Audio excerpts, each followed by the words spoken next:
Canadian tennis system.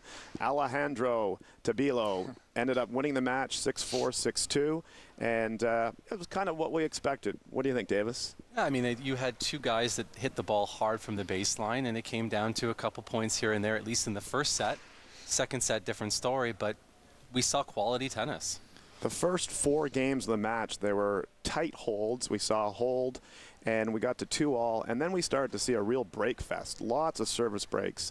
And surprisingly, as Mr. Day said in his interview, he lost serve 3 times in that first set after really being locked down and holding serve in the initial games. And then from that point on, he was really out of it. He started to make a lot of wild shots, and things really fell apart pretty quickly. From 4-5, he lost 7 of the next 9 games, and that kind of stat is obviously not going to work. Davis, thoughts on that? He dug himself a hole, and to get out of it, he went for flashy shots, flash-in-the-pan shots that work sometimes if you're feeling good, but if you're not feeling good, they're going to go out. Let's take a look at the first set highlights.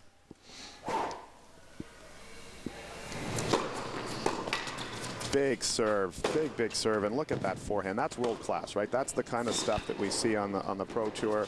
We see that whipping forehand. You talked about racket speed a lot, Davis, during the match. He really generated racket speed. So did Alexander, but Alexander made a lot more errors throughout the match, and he was just wild.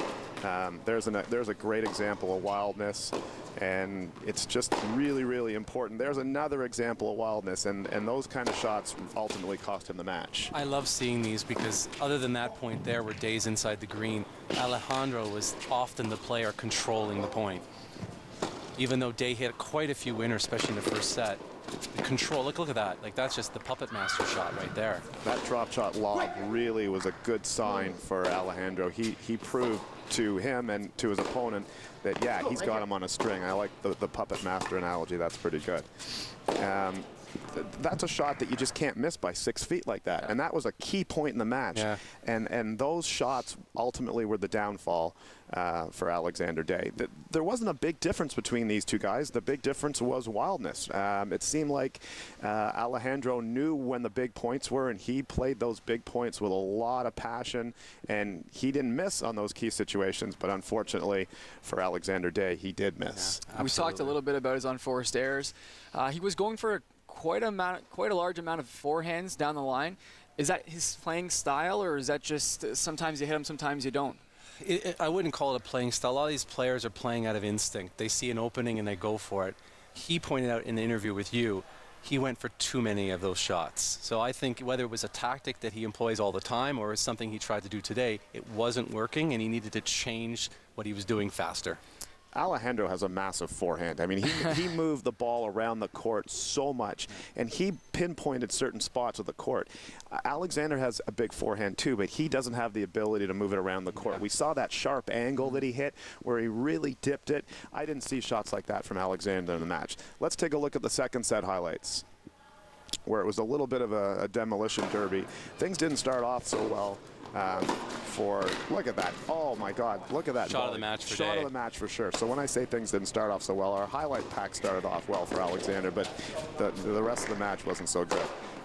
Great topspin lob there. That's the way he loved to return. He was chipping balls back and trying to neutralize points and get the point started, and for the most part it worked because it elicited shots like that. There's a backhand, I remember that, where he really hammered it and slammed his foot and got a warning for that. Yeah, it just, the momentum started to change, and it never came back for Alexander. Well, we talked about Alexander's scholarship in the post-game interview. He's going to Princeton University, an Ivy League school. How well prepared is he going to be for NCAA competition coming this fall? Well, he answered that question. He said that the more matches he plays, the better off he's going to be. This is just a string of matches, and yeah, he played against a better player today, so that's going to help him.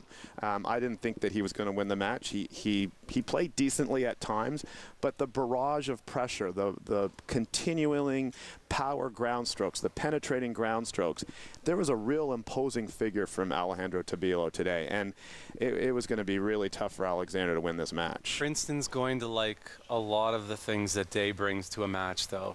I like his feistiness. I like his big forehand.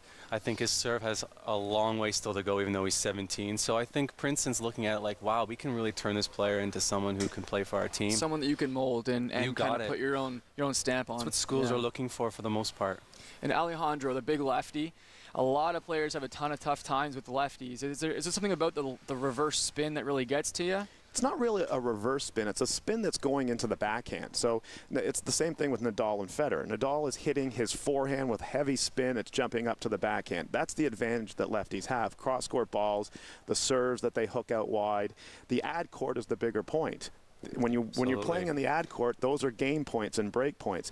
So when you have the ability to hit that lefty serve out wide to the right-hander's backhand, you're really setting yourself up for the open court over there. And that's the difference. And he has the ability to move his serve around. That was a big difference in today's match, was the serve and the forehand. We look at Milos Raonic, who is our best player. What is he known for? His serve and his forehand.